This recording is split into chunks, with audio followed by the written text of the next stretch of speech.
कांग्रेस सांसद और लोकसभा नेता प्रतिपक्ष राहुल गांधी, एनसीपी शरद पवार, सांसद सुप्रिया सुले और शिवसेना उद्धव ठाकरे सांसद संजय राउत के साथ संयुक्त प्रेस कॉन्फ्रेंस की। कॉन्स्टिट्यूशनल क्लब ऑफ इंडिया के डिप्टी स्पीकर हॉल में आयोजित संवाददाता सम्मेलन में राहुल ने महाराष्ट्र विधानसभा चुनाव में धांधली का आरोप लगाया। उन्होंने चुनाव आयोग पर भी सवाल उठाए। उन्होंने दावा किया कि चुनाव परिणामों में हेराफेरी की गई है। राहुल गांधी ने कहा कि हम इस टेबल पर महाराष्ट्र में पिछला चुनाव लड़ने वाले पूरे विपक्ष का प्रतिनिधित्व कर रहे हैं। हम चुनाव के बारे में कुछ जानकारी लाने जा रहे हैं। हमने विवरण का अध्ययन किया है, मतदाताओं और मतदान सूची का। हमारी टीमें काम कर रही है, हमें कई अनियमितताएं मिली है। उन्होंने कहा, महाराष्ट्र में विधानसभा 2019 और लोकसभा 2024 के बीच 5 साल में 32 लाख नए मतदाता जोड़े गए। लोकसभा 2024 और विधानसभा 2024 के बीच 5 महीने में 39 लाख नए मतदाता जोड़े गए।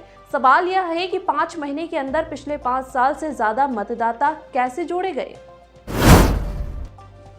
And we want to bring to the notice of the people of India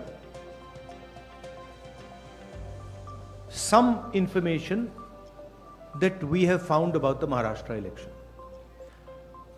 We've studied in detail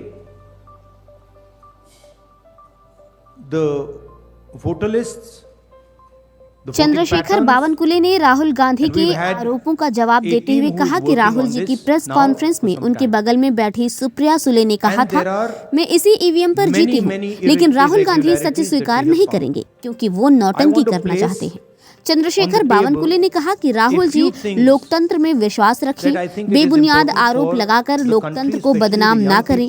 देश की जनता को अब उनके झूठ का पूरा एहसास हो गया है। कांग्रेस नेता राहुल गांधी और विपक्ष अभी भी महाराष्ट्र विधानसभा चुनाव में करारी हार स्वीकार करने की मानसिकता में नहीं है, बल्कि वे अभी तक उस हार के सदमे से उबर नहीं पाए हैं। इसीलिए अब उन्हें मतदान प्रतिशत पर संदेह हो रहा है।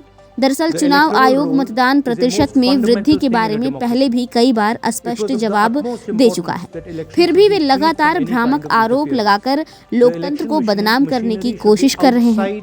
दिल्ली विधानसभा चुनाव के नतीजे कल घोषित होने वाले हैं।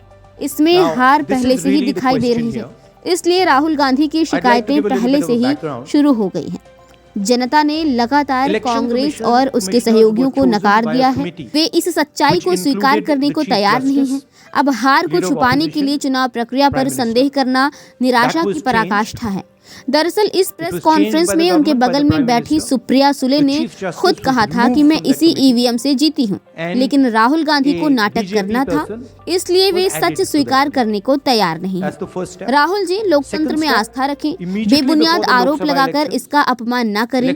देश की जनता अब आपकी झूठी राजनीति को पूरी तरह समझ चुकी है। ब्यूरो रिपोर्ट, आकाश ढाके, Nagpur, Maharashtra. Give you some details about what we have found about the Maharashtra elections. And these are, of course, some questions to the Election Commission. Question number 1. In 5 years, between Vidhan Sabha 2019 and Lok Sabha 2024, 32 lakh voters were added on the electoral rolls of Maharashtra. However, in a period of 5 months between Lok Sabha 2024, which these parties won, and Vidhan Sabha 2024, 39 lakh new voters were added in Maharashtra. Now the question is, why are more voters being added in 5 months after the Lok Sabha election than are being added in 5 years prior? Who are these 39 lakh people? To give an idea of what happened here, that is the equivalent of an Indian state. The state of Himachal Pradesh has an equivalent number of voters. That the voting population of Himachal Pradesh was added to the voting list of Maharashtra after Lok Sabha elections. Second point, very interesting point. Why were there more registered voters in Maharashtra than the entire voting population of Maharashtra. According to the government, the population of Maharashtra is 9.54 crores. According to the election commission, कितना तड़पाया होगा there are more कि voters उसका in मल Maharashtra तक निकल गया। then there are people in Maharashtra. Now, this is an obvious anomaly, right? Somehow, voters have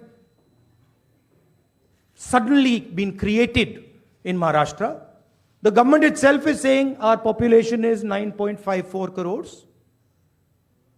And the election commission has more voters than people in Maharashtra. It's the second question. And the third question, which is an example of many, many places, one of many, many places which we have found.